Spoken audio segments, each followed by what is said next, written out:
guys खुलुमबाय कामसर बर'सिन जेनेफिकेसन बयखौबो गोसो गोथारै बरायनाय जाबाय फिन खेबसेबाव दिनै मोनसे टपिक लानानै फैदों बे मोननै टपिकनि सायाव रायलायगोन स' गिबियावनो जोंनि बर' माहारिनि बर' लेंगुवेजआ जोंनि अफिसियेल लेंगुवेज हिसाबाव बाहायजाबाय जोंनि आसाम एसेम्बलि अफिसाव सदनाव स' बाहायजाबाय बेखौ दिन्थिगोन आरो लोगोसे जोंनि बर' फरायसा आफादा मोनसे आफाद दानाय जादों बियो आइजो माहारिनि बर' मादार एसोसिएशन बेखौबो मोनसे क्लिप देखायगोन स' नोंथांमोना निश्चय गोजोननाय मोनगोन आरो बे आफादफोरा जुदि निश्चय मोजां सालायो गोबां जोंनि माहारियाव जौगानाय फैगोन मिजिंथियो स' नोंथांमोना बे फार्स्ट क्लिपखौ नायदो गासिबनिबो बुंनाया गुरुत्व गोनां आरो गासै खोथाखौनो सदनाव नोंथांमोनहा बुंनो हागोन किन्तु जितु सदन स्थगित बा एतु आरो गोवालपारा डिसकाशन নহয় হিসাবে গোৱালপাৰা জিলাৰ 4জন প্ৰতিনিধি আমাৰ बे जाबाय जोंनि बर' लेंगुवेज बाहायनाय सदनाव आरो लोगोसे दिन्थिगोन स' नोंथांमोनखौ आरो मोनसे क्लिपखौ देखायगोन आं स्पेशल जि मोनसे सिटिं दङमोन एबसुनि मिरुनि बेन्दोङावनो जोंहा वमेन कोअर्डिनेशन दङमोन बेखौ जोङो सोलायनानै मोनसे आलादा सेल बड' मादार्स एसोसिएशन बर' बिमा गौथुम बे बिमाफोरनि मोनसे आफाद जोङो दिनै बेयाव दाफुंबाय सृष्टि खालामबाय आरो बेयाव चिफ कनभेनर लीला बसुमतारी बायदेव आरो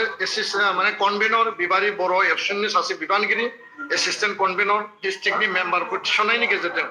जोङो फैबाय थानाय समाव बिनि गासै टार्म्स एन्ड कन्डिशन बिनि एम्स एन्ड अबजेक्टिभ पूर्णांग पर्यायाव महर होनानै दुलाराय बर' फरायसा आफादनिनो मोनसे सेल हिसाबै बे बर' बिमा गौथुम बड' मादार्स एसोसिएशना बर' हारिनि आबुं गुस्लायनाय गेरेमसा हारि दानाय समाजनि मोनफ्रोमबो दिगाव मोनसे जोथोन लानायनि गेजेरजों दावगाहोनायनि थाखाय बे गौथुमा हाबा मावगोन आरो बेखौ जोङो दिनै वमेन स्पेशल जि सिटिंआव सावरायदों आरो आइजोफोरनि गोबां जेंना जेंसि आरो आइजोफोरनि जि अधिकार बिथांमोननि एम्पावारमेन्ट बिथांमोननि रांखान्थि सोलोंथाइ आरो गासै बिथिंनि जौगानायनि थाखाय जों बेयाव गोथौयै गुवारै जों सावरायदों गोजोन्थों जुदि बड' स' नोंथांमोना नायबाय जानो हागौ स' गोबां गोजोनथाव खौरां स' मोननै खबर ज' बे जाबाय जोंनि बर' माहारिनिनो आइजो आफाद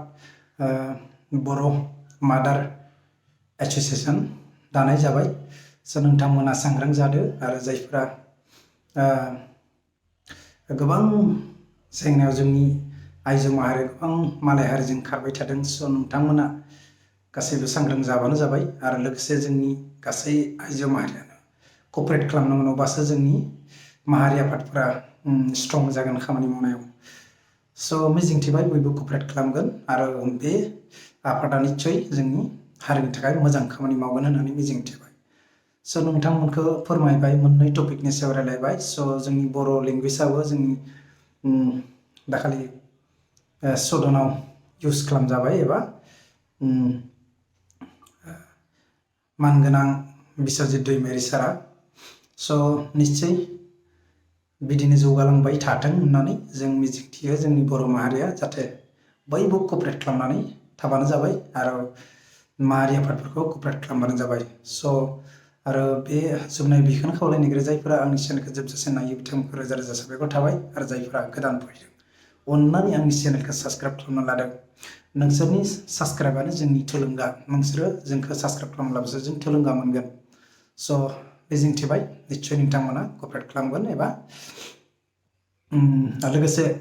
लाइक शेयार कमेन्ट खालाम जेसां हायो अब्लासो जों गोबां थुलुंगा मोनो बेनि गेजेरजोंबो स' दिनैनि टपिकआ बेयावनो फोजोबनाय जाबाय स' बाय बाय सि इउ नेक्स्ट ब्लग